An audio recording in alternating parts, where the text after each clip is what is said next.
Hello friends, and happy new year and welcome to 2020. This will be my first video for the new year, and I have no script. I didn't write any notes, but I just wanted to have a little sit down chat and talk a little bit about the year past, 2019, and what 2020 will hold for my channel. I wanted to touch on some of the goals that I had made last year. I don't have them in front of me. It's just the ones that I kind of remember, and then talk about what we're planning for the coming year. Before I get started in all of that, I hope each and every one of you had a very, very Merry Christmas and a Happy New Year, and that you were with the people that you love during the holiday season. I will be sharing another video, the next video after this one. I will be sharing a little bit about our Christmas and some of the gifts that I received, so stay tuned for that video. I might actually still be in the same shirt because I'm planning to video it or tape it right after I get done with this one, and I probably won't change my clothes. Anyway, reflecting back on 2019 and some of the goals that I had set for my channel, I did not reach my goals. My main goal was I wanted to hit 2,000 subscribers, and I did not make that goal. I'm very close. I'm not even sure exactly what my subscriber count is right now. I know I'm close, but I did not make that goal, which is kind of disappointing because I think I only had like 500 subscribers that I needed to get last year, and I didn't make that many. I'm not really sure why my channel is growing so slowly.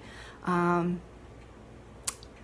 don't know, and I don't really plan to do anything different because I share my life with you, and sometimes my life is boring, and sometimes it's exciting, and sometimes it's happy, and sometimes it's sad, and I try to be real with you guys and share my life as it happens. So, you know, that's kind of what my channel is. It's a lifestyle channel. It's not a DIY channel. I do like to do DIYs, but I don't do them all the time, and so yeah, it is what it is. I'm still hoping to reach 2,000 subscribers, but if it never happens, then so be it. I never had made any goals for my channel to become a big channel, and I still don't desire to have a huge channel at all. But you know, it's always nice to see your channel grow. If and when I do ever hit the 2,000 subscriber mark, I still am planning a really nice giveaway. And hopefully that'll happen in 2020. I was hoping it would happen in 2019, but it didn't. So, such is life. We'll just keep plugging away and see what the new year brings us. The other big thing I did in 2019 that was also, I wouldn't consider it a complete failure, but I failed at, was my no buy year. I had made these giant plans to do an entire year of no buying of anything that I didn't need. I had done a whole video on that, of, you know, the things I was going to allow myself to buy and the things that I wasn't going to buy. And I think I succeeded very, very well up until July. I did very well the first half of the year. I followed my rules that I had made for myself very well, and I think I succeeded up until that point. But then July came, and we got the diagnosis that Pepper was not going to get better, and that she was going to eventually die, and it threw me into a depression. And I went out that day, that very day that we found the news, and I went clothes shopping. I went to my favorite store and I bought some clothes. I didn't go crazy, but I did buy some clothes that I didn't absolutely need. And I didn't care. I wanted to go, and I wanted to just forget about the sad news that we got, and so I did. Well, for July, I then tried to continue my no-buy year to the best of my ability, but little by little, I did stop in at Dollar Tree and bought some things I didn't need, and it just kind of snowballed. So then, Pepper only lived another month after that diagnosis, and we had to have her put to sleep, and it was very traumatic on me. And I tell you, for that August and September, I didn't pay any attention. I completely even forgot about the no-buy year, and just, I didn't go, like I said, I didn't go crazy. I didn't go out and spend a bunch of money on stuff I didn't need, but I didn't follow it at all. I just didn't even think about it at all. And then in November, quite suddenly, we had to have Lucy put to sleep, and so by that time, I was just like, forget it. I'm going to call it a wash. I'm going to call it a 6 month no-buy, and not a no-buy year. But it was not all a waste. I did learn a lot about my spending habits. I did learn that I am definitely an emotional buyer. I did learn that the more I can stay out of the stores, the better I am, because I have very little impulse control when I see something that I think is cute or whatever. But now my new enemy, you might want to say, is Amazon. It's so convenient. You buy it, and sometimes you get it the very next day, and usually within 2 days you get what you purchased. And so yeah, so now I'm going to have to, for 2020, I'm not making any official goal, but I'm going to have to try to avoid getting on Amazon and doing emotional spending. So that's the wrap up of my no-buy year. It was not a complete and total loss, and I do think that I succeeded in teaching myself about my spending habits. And I guess that was really the goal of the whole thing. It wasn't necessarily to make it an entire 12 months following my rules, but to learn something through the experience, and I definitely did. I probably will never try to do another whole year of no buy, but I think that maybe throughout the year, throughout 2020, I will have periods of time, maybe 3 months of no buy. And I think probably January, February, and March would be a very good time to do that, because we just got through with the holidays, just got through with a lot of extra spending. And so I think I am going to try, I'll pull out my notes from last year and reflect on those, and then try maybe for January, February, and March to do a no buy. I'm not officially announcing that, but it's just something I'm mulling over in my head. Maybe I'll do 1 month every quarter of a no buy, something like that. It's just always a really good idea to take a step back and look at your spending habits and where you can kind of change things a little bit. So that's what I'm going to do with that. 2019 as a whole was a really horrible year for us. We had a lot of good things happen, but we had an awful lot of loss happen. You guys are very well aware that we lost my sweet Pepper to cancer, and then we lost Lucy to old age and kidney failure. We also lost our goat. He was very old. He was 20, and he had a stroke, we think. We never had an autopsy or anything done, but from what we gathered from his symptoms and how quickly he passed away, we do think he had a stroke. We lost our rabbit, Mr. Sprinkles. He was very, very old. I don't even know how old he was, but he passed away as well. And then we did lose a few ducks and some chickens, which they're all getting older, and that's what happens. So it was a big year of loss for us. Of course, we did feel the loss of our dogs and our goat and our rabbit more than the chickens and ducks, although it is sad. When they die, I only have one chicken left that I'm actually attached to. The others are just our barn animals that we take care of, but are not considered pets. We do still have Virginia, and she's my pet chicken, you might want to say, although she does live outside. Chickens are very smelly. You don't want them in the house. So those were the really sad and bad things that happened in 2019. But 2019 was also a year of blessings and good things that happened. My son got his driver's license. A lot of things happened for him in a short period of time, a lot of changes, which was very challenging for this mama's heart, but was very exciting for him.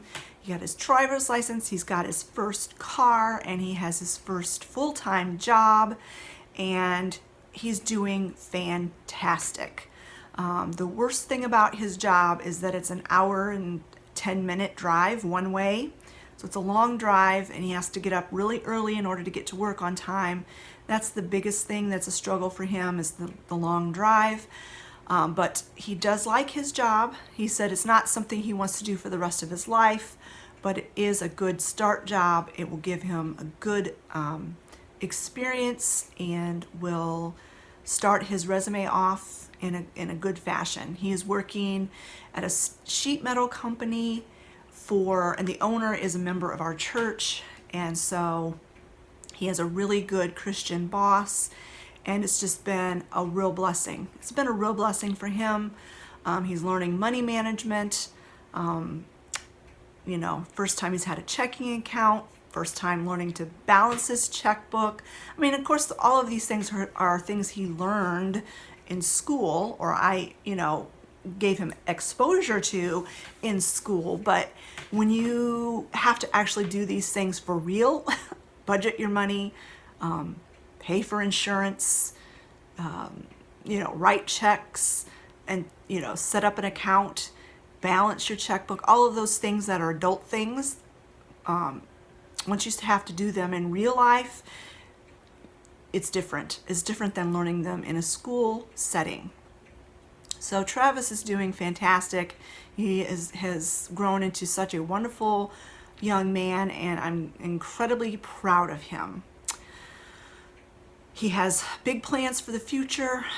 We live very close to a lake, and his dream is to get some lakeside property and live on the lake. And of course, lakeside property is not cheap. So I told him, I said, well, you have a home here, and save your money, save your pennies, and maybe that dream can come true sooner rather than later. So that's his big plans. He does want to eventually get married, but there's no girl in his sights right now. And when I talked to him about it, he's like, Mom, I am in no position to be dating and getting serious about a girl, so I'm not going to. And so when he's ready, he'll know it, and that will happen soon enough. Soon enough, I will lose my little boy to some other woman. So I'm not in a huge hurry for that to happen.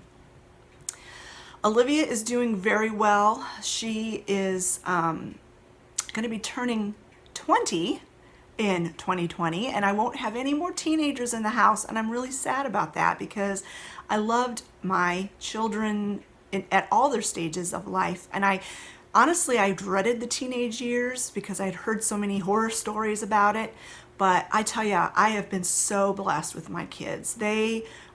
I loved the teenage years. I loved it when they had their teenage friends over, and they're just a blessing, and they never gave me a lick of trouble. I never had the teenage angst with my kids. I never had the teenage rebellion with my kids.